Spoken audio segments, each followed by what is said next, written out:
말씀은 역대상 9장 1장 1절에서 5절까지의 말씀입니다.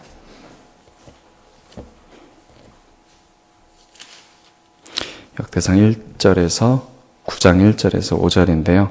중간에 좀 끝나는 느낌이 들지만 5절까지 끊겠습니다. 1절부터 5절까지 함께 봉독하시겠습니다. 온 이스라엘이 그 계보대로 계수되어 그들은 이스라엘 왕조 실록에 기록되니라. 유다가 범죄함으로 말미암아 바벨론으로 사로잡혀 갔더니 그들의 땅 안에 있는 성읍에 처음으로 거주한 이스라엘 사람들은 제사장들과 레위 사람들과 느디님 사람들이라. 유다 자손과 베냐민 자손과 에브라임과 므낫세 자손 중에서 예루살렘에 거주하는 자는 유다의 아들 베레스의 자손 중에 우데니, 그는 암미후세의 아들이요 오므리의 손자요 이므리의 증손이요 바니의 현손이며 실롯 사람 중에서는 맏아들 아사야와 그의 아들들이요. 아멘. 네, 저희가 함께 역대상 말씀 오늘까지 이제 9장을 마무리 지면서 족보를 마치게 되고 이제 이스라엘의 역사로 들어가게 됩니다. 히브리 즉 이스라엘의 역대기라는 그런 기록에는 원래는 한 권의 책으로 묶여져 있습니다. 좀 개론적인 내용이지만 함께 더 나누고 가겠습니다. 구약의 제일 뒷부분의 위치에서 인간의 창조인 아담부터 시작해서 하나님의 택함 받은 그 백성들이 어떻게 살았는지 그 역사에 대해서 처음과 끝을 잘 알려주는 내용이라 구약 성경 뒷부분의 위치에서 히브리인들, 이스라엘 백성들이 읽어오는 책입니다. 비록 역대기가 앞에 나오는 그런 사무엘서 그리고 열왕기의 본문과 동일한 부분이 많이 있고요. 또한 그거에 보충하는 그런 부분들이 있는 것처럼 보이기도 하지만 사실은 이것은 특별한 사상 그리고 신학이 담겨져 있어서 역대기를 이렇게 쭉 읽어보시게 되면 우리가 이것을 통해서 무엇을 깨달아야 되고 어떤 가르침을 받아야 되는구나를 좀 더 다른 느낌으로 다른 생각으로 볼 수 있도록 해줍니다. 특별한 메시지를 그 백성에게 주는 그런 말씀입니다. 그 특징 중에 하나가 무엇이냐면 성전, 즉 하나님을 만나는 곳에 대해서 좀 강조를 많이 주고 있고요. 또한 레위인, 즉 하나님과 우리 사이에서 하나님을 만날 수 있도록 해주는 그런 중재인들의 역할들에 대해서 조금 강조를 두면서 저희가 읽는다면 역대기를 아마 바르게 읽고 또한 해석하실 수 있으실 겁니다. 그래서 이제 그것이 이제 정경으로 우리 교회 안에 주어져 왔습니다. 가나안 땅에 새롭게 형성된 그런 공동체에게 오늘 본문도 새로운 소망 그리고 새로운 규범들을 이렇게 알려주는데요. 오늘 9장의 이 본문이 그 지필 의도인 아까도 말씀드렸던 성전 그리고 레위인에 대한 중심으로서 이렇게 쓰여졌다는 그런 것들이 보여지게 될 것입니다. 이스라엘 역사는 하나님을 섬기는 즉 제사 드리는 그들의 태도에 따라서 그 역사가 많이 바뀌었었습니다.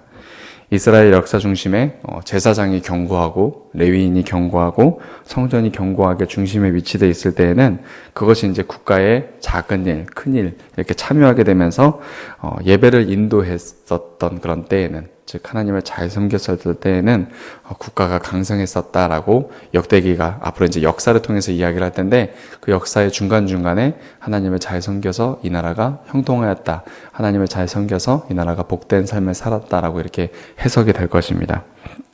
그리고 그렇게 하지 못했을 때에는 즉 성전에 하나님이 아닌 우상들이 즉 다른 것들을 더 섬기게 됐을 때에는 그리고 하나님을 섬기는 제사장들이 하나님의 말씀대로 가르쳐지는 것이 아니라 우상을 섬기는 선지자들과 제사장들이 위치해 있을 때에는 무당과 박수들이 중심이 되어 역사를 이끌 때에는 거짓 선지자들이 이끌 때에는 그릇된 방법으로 나라가 이끌어졌고 타락의 길로 빠지게 되었다라고 국가가 이제 멸망의 수렁에 빠지게 되었다라고 해석을 해줄 것입니다. 그렇기 때문에 역대기의 저자는 포로에서 풀려나서 이제 본국으로 돌아온 그런 이스라엘 백성들에게 역대기의 말씀으로 그들을 일깨우고 있습니다. 마음 중심에 성전을 세울 것과 그리고 제사장, 레위인들의 지도를 잘 받아서 하나님을 잘 섬기는 자가 되어서 지금은 비록 좌불안석처럼 평안하지 못한 불안한 정세 속에서 불안한 상황 속에서 이방인들의 압제 속에 살겠지만 후에는 솔로몬의 영광이 우리들에게 회복될 것이다 라고 알려주고 소망을 주고 있습니다. 역대기는 족보를 시작으로 자신들의 역사를 요약해 준다고 말씀드렸었는데요.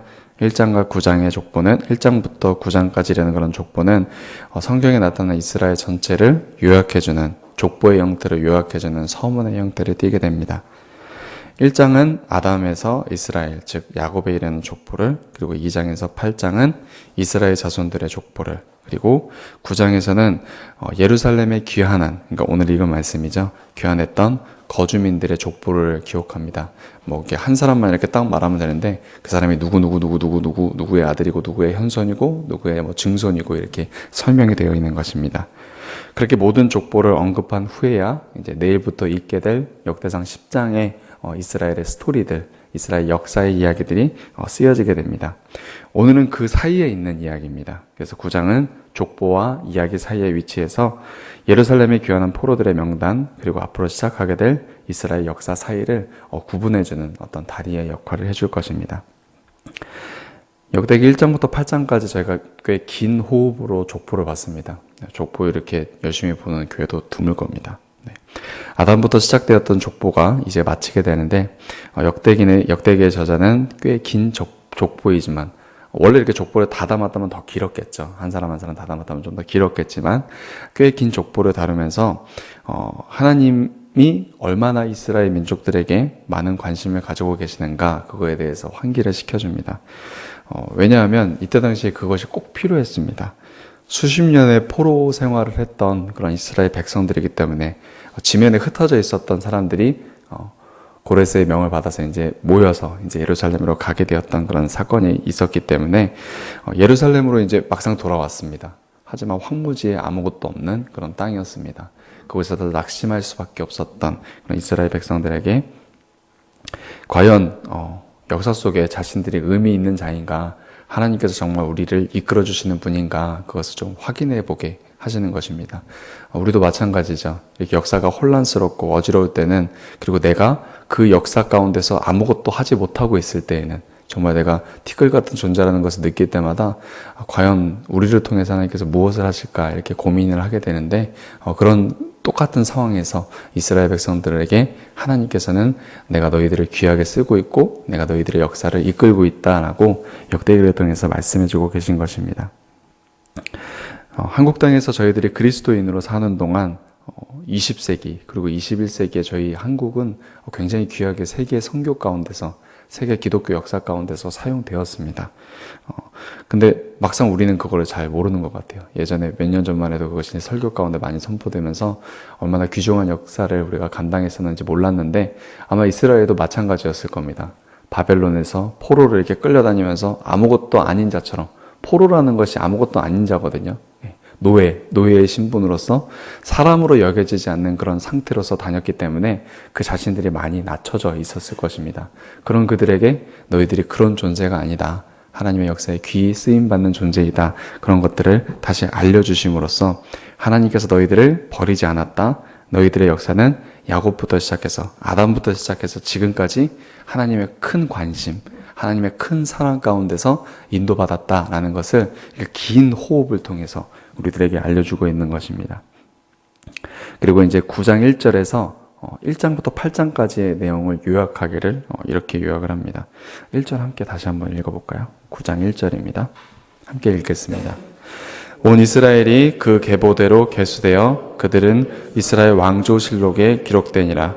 유다가 범죄함으로 말미암아 바벨론으로 사로잡혀 갔더니, 이렇게 하나님의 큰 사랑과 관심을 독차지해서 지금은 남아있지 않은 그런 기록이지만 이스라엘 왕조실록이라는 것에 잘 기록되어 있어서 아마 이때 당시에 사람들은 이것을 보지 않았을까, 그리고 그것을 보고 역대기가 기록되지 않았을까라고 생각을 하기도 합니다. 이렇게 하나님의 큰 사랑과 관심을 독차지했던 그런 이스라엘 민족인데 바벨론이라는 그런 나라에 함락이 되어서 왜 비참하게 되었는가, 그리고 포로로 끌려갔다가 왜 황무지로 돌아올 수밖에 없었는가에 대해서 그 이유를 1절에서 간략하게 설명을 해줍니다. 답이 무엇이냐면 우리의 범죄함 때문입니다. 역대기의 저자는 이렇게 우리가 하나님의 큰 사랑과 관심을 받았지만 우리로 하여금 하나님의 사랑과 관심에도 불구하고 지금 우리가 눈으로 보고 있듯이 즉 이스라엘 백성들이 예루살렘에 돌아와서 그 황무지를 보고 있듯이 하나님의 백성 그리고 나라가 붕괴되어 버린 이유가 하나님을 버렸던, 하나님께 범죄했던 그런 이스라엘의 죄악 때문이라고 알려주면서 단순히 그냥 바벨론이 너무나 강한 나라에서 그냥 여느 나라처럼 정복당하는 것이 아니라 그들의 범죄함 때문에, 백성의 범죄함 때문에 정벌을 당하게 된 것이고 포로로 끌려간 것이라고 말을 해주고 있습니다.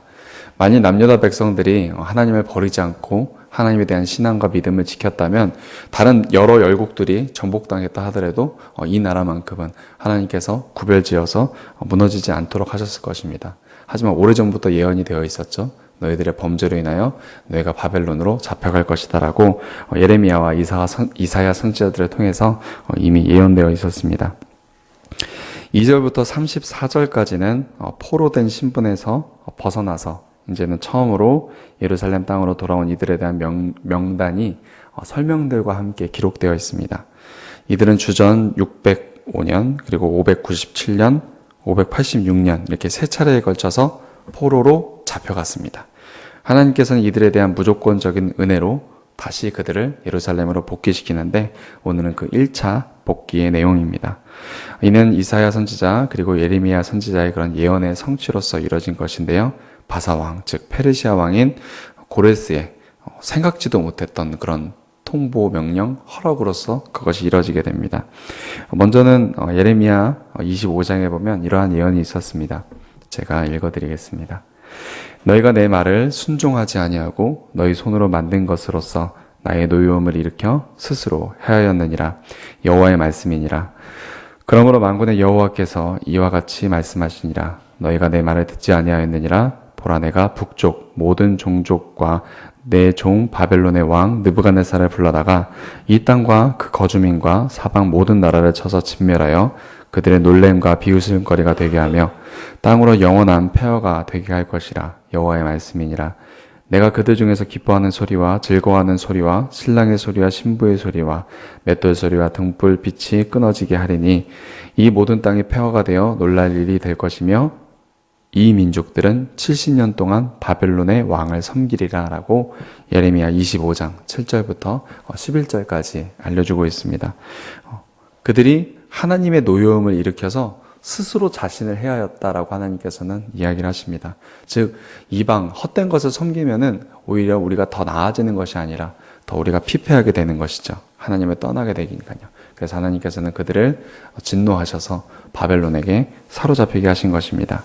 그리고 예레미야 29장 10절에 또 예언하기를 여호와께서 이와 같이 말씀하시니라. 바벨론에서 70년이 차면 내가 너희를 돌보고 나의 선한 말을 너희에게 성취하여 너희를 이곳으로 돌아오게 하리라 라고 말씀하셨습니다. 그래서 이 말씀을 따라서 하나님께서는 그들을 바벨론에게 사로잡히게 하시면서 반성하게 하시고 자신의 삶을 되돌아보게 하신 후에 하나님께서 은혜를 베푸셔서 특별한 은혜로서 그 백성들을 다시 예루살렘으로 돌이키게 하십니다. 그 내용이 이제 에스라서에서 기록이 되어 있는데 이것도 에스라 1장 1절에서 4절인데 제가 읽겠습니다. 바사왕 고레스 원년에 여호와께서 에레미야의 입을 통하여 하신 말씀을 이루게 하시려고 바사왕 고레스의 마음을 감동시키심에 그가 온 나라에 공포도 하고 조서도 내려 이르되 바사왕 고레스는 말하노니 하늘의 하나님 여호와께서 세상 모든 나라를 내게 주셨고 나에게 명령하사 유다 예루살렘에 성전을 건축하라 하셨나니 이스라엘의 하나님은 참 신이시라. 너희 중에 그의 백성된 자는 다 유다 예루살렘으로 올라가서 이스라엘의 하나님 여호와의 성전을 건축하라. 그는 예루살렘에 계신 하나님이시라. 그 남아있는 백성이 어느 곳에 머물러 살든지 그곳 사람들이 마땅히 은과 금과 그 밖의 물건과 짐승으로 도와주고 그 외에도 예루살렘에 세울 하나님의 성전을 위하여 예물을 기쁘게 드릴지니라 하였더라. 이렇게 말씀되어 있습니다. 이때부터 이제 페르시아 각처에 흩어져 있었던 유대인들이 포로 생활하고 있던 그런 유대인들이 자유민이 되어 이렇게 예루살렘으로 복귀하게 되는 것입니다. 포로 생활을 정리하고 이제 3차에 걸쳐서 이제 예루살렘으로 복귀하게 됩니다. 이미 앞선 예레미야 선지자도 지적한 바이지만 이스라엘 백성은 그들의 범죄함 때문에 하나님을 노엽게 하여 포로가 되었고 하나님의 특별한 사랑으로 말미암아 복귀하게 된 것입니다. 참으로 놀라운 은혜 그리고 참으로 놀라운 사랑입니다. 그리고 오늘 본문은 1차 기한인 주전 537년, 70년이 흘렀죠. 그때의 역사를 기록합니다. 3절부터 9절까지 저희 본문입니다. 9장 3절부터 9절까지는 남유다 백성이었던 유다 자손, 3절부터 6절까지는 유다 자손의 이야기, 그리고 베냐민 자손의 명단이 기록되어 있습니다. 또한 제사장들이 10절부터 13절까지, 또한 레위인들이 14절부터 34절까지 이렇게 나열됩니다. 특이한 것은 중간에 느디님 사람들이 이렇게 언급이 되는데, 여호수아 9장에 보시게 되면 원래 레위인을 돕는 이방인 노예로서 그들 가운데 있었던 자입니다. 물론 이스라엘의 민족의 수위는 계수되지 않고 그들의 명단에 대해서 언급되지는 않지만 함께 예루살렘에 돌아와서 성전을 섬겼던 일에 동참했던 자들입니다. 포로 귀환 자들 이렇게 기록을 보시게 되면 그 중에 특이한 것이 있는데 그들의 귀환이 하나님의 성전 그리고 제사, 즉 예배 회복에 관련되어서 굉장히 집중되어 있다는 것입니다. 바사 왕, 페르시아 왕 고레스가 보낼 때에도 그 명령에서도 하나님의 성전을 위해서 그들을 보낸다 이렇게 기록이 되어 있지만 이렇게 그 귀환한 명단을 통해서도 설명되어지기를 그들이 이제 성전, 하나님을 섬기는 일, 그것에 굉장히 많은 관심을 두어서 다시 하나님의 백성들로 하여금 이제 이스라엘 백성들이 이제 그 땅에 다시 이제 다 돌아가게 될 텐데 하나님의 백성으로서의 그런 역할을 잘 감당할 수 있도록 그들의 영광을 회복할 수 있는 그런 준비의 자리, 하나님을 섬기는 그런 영광스러운 자리에 다시 돌아올 수 있도록 하는 그런 역할을 위해서 처음으로 먼저 도착했던 그런 이들에 대한 기록인 것입니다. 먼저 제사장으로서는 10절에 보시면 여다야 그리고 여호야립, 야긴이라는 사람이 있고요. 하나님의 성전 책임자인 성전 맡은 자 아사랴가 11절에, 그리고 아다야 그리고 마아세가 12절에 있습니다. 그의 형제들도 있고요. 그들은 하나님의 성전 임무를 수행할 힘 있는 자들로서 그들이 모였었고요. 레위 사람 중에는 무라리 자손인 스마야와 박박갈이라는 그런 특이한 이름을 가진 그런 분들도 있었고요. 레위인으로서는 왕의 문을 지키던 그런 자들이 여호와의 진영과 출입문을 지키기 위해서 복귀하게 되었고, 어떤 이들은 회막 문지기를, 어떤 이들은 순찰을 쫓아서 동서남북 사방에서 성막을 지켰고, 어떤 이들은 하나님의 성전 모든 방과 곳간을 지켰고요. 또 어떤 이들은 자신들이 맡은 직분을 따라서 아침마다 성문을 열고 닫는 일, 그래서 성전문을 열고 닫는 일을 해서 사람들이 출입할 수 있도록 하였습니다. 28절 이후에도 계속해서 그들의 명단, 그리고 명단뿐만 아니라 그들의 직무에 대해서 설명을 합니다.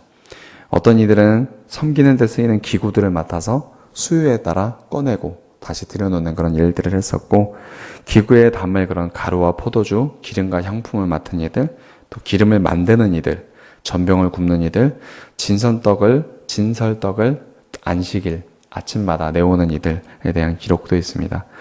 찬송하는 자들이 이때는 레위인의 우두머리들이었대요. 그들이 골방에 거주하는 그런 열심으로 주야로 자신의 직분에 충실했다. 그러니까 다른 것을 신경 쓰지 않고 찬송하는 찬송하는 직무에 열심내었다는 것을 보게 되면 찬송이 얼마나 큰 역할을 하는가, 그런 거에 대해서도 생각을 해보게 됩니다.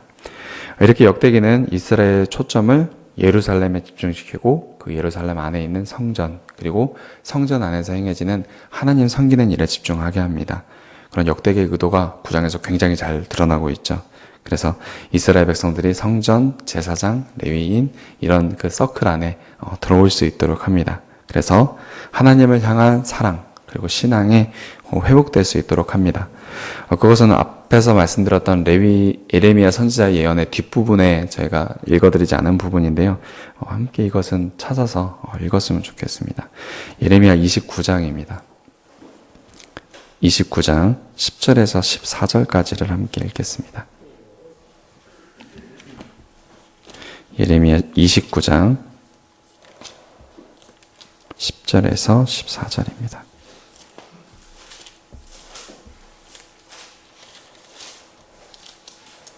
구약성경 1096페이지네요.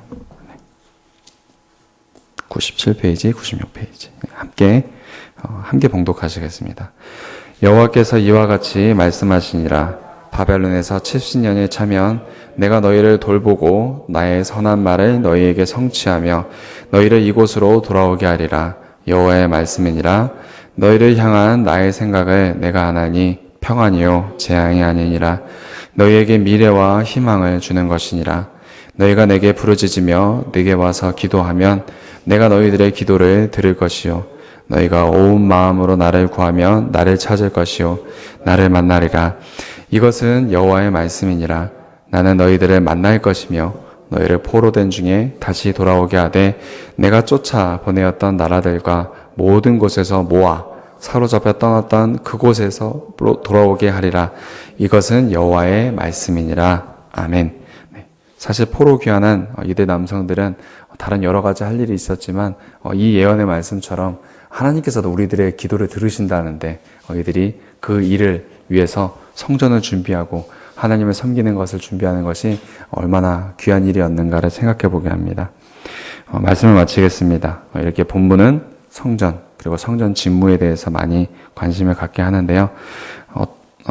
이에 대한 자연스러운 적용은 우리가 오늘 이렇게 새벽 자리에 나와서 이제 새벽 기도에 나와서 하나님을 만나고 하나님께 기도하고 찬양하고 말씀 듣는 일에 집중하는 것처럼 하나님을 섬기는 일을 항상 우선순위에 두라는 그런 자연스러운 적용으로 이어질 것입니다. 그리고 그것에 조금 더 보탠다면 그것이 이제 우리의 힘과 능력, 우리의 습관에 따라서만 하는 것이 아니라 주님이 주신 힘으로 할 때 가능하다는 것을 알려주십니다. 고린도 후서 12장 9절에 보면 나에게 이르시기를 내게 내 은혜가 내게 족하도다 이는 내 능력이 약한 데서 온전하여짐이라 한지라. 그러므로 도리어 크게 기뻐함으로 나의 여러 약한 것들에 대하여 자랑하리니 이는 그리스도의 능력이 내게 머물게 하려 함이라. 그리스도의 능력으로 우리를 섬기게 하시기 위해서 우리를 때론 낮추기도 하시고 우리를 때론 세워주기도 하시면서 하나님께서는 이 자리에 저희들을 불러주실 것입니다. 오늘 말씀은 이렇게 성도가 있어야 될 그런 자리에 대해서 알려주는데요. 그리고 성도가 있어야 될 자리, 성도가 마땅히 해야 될 그런 직무에 대해서 알려주는데 그 직무를 갖게 될 마음가짐도 오늘 말씀을 통해서 우리가 함께 가졌으면 좋겠고요. 뜻밖의 주셨던 그런 하나님의 큰 사랑, 그 은혜를 생각하면서 오늘도 하나님 앞에 나아가서 하나님께서 우리의 기도를 들으신다 하시니 주님께 우리의 소원을 아뢰고 우리들의 마음을 드릴 수 있는 그런 귀한 시간을 가졌으면 좋겠습니다. 함께 기도 드리시겠습니다. 하나님 아버지 감사드립니다. 이 아침에도 하나님 말씀에 귀 기울이게 하시고 오늘도 주님의 교훈을 듣고 우리로 하여금 하나님을 항상 우선순위에 두고 하나님을 섬기는 일이 얼마나 귀중한가에 대해서 생각할 수 있도록 하셨습니다. 이스라엘 백성들은 바벨론 포로 기간이라는 그런 70년의 기간을 통해서 뺏겨보고 나서야 하나님을 섬기는 것이 얼마나 귀한 것인지 알았습니다. 저희도 뺏기고 나서 하나님을 섬기는 일이 얼마나 귀한지를 깨닫는 것이 아니라 그 자리에서, 지금 이 자리에서 하나님을 섬기는 것을 귀히 여겨 하나님께 우리의 소원을 아뢰고 우리들의 관심을 하나님께 두면서 살 수 있는 저희들이 될 수 있도록 하나님 도와주옵소서. 오늘 한 날도 주님으로 인해서 기쁨과 즐거움으로 살기를 원합니다. 오늘도 주님의 뜻을 따라 구하는 모든 기도의 제목들 주 안에서 응답되어질 수 있도록 하여 주시옵소서. 모든 것 감사드리며 예수님 이름으로 기도드렸습니다. 아멘. 하늘에 계신 우리 아버지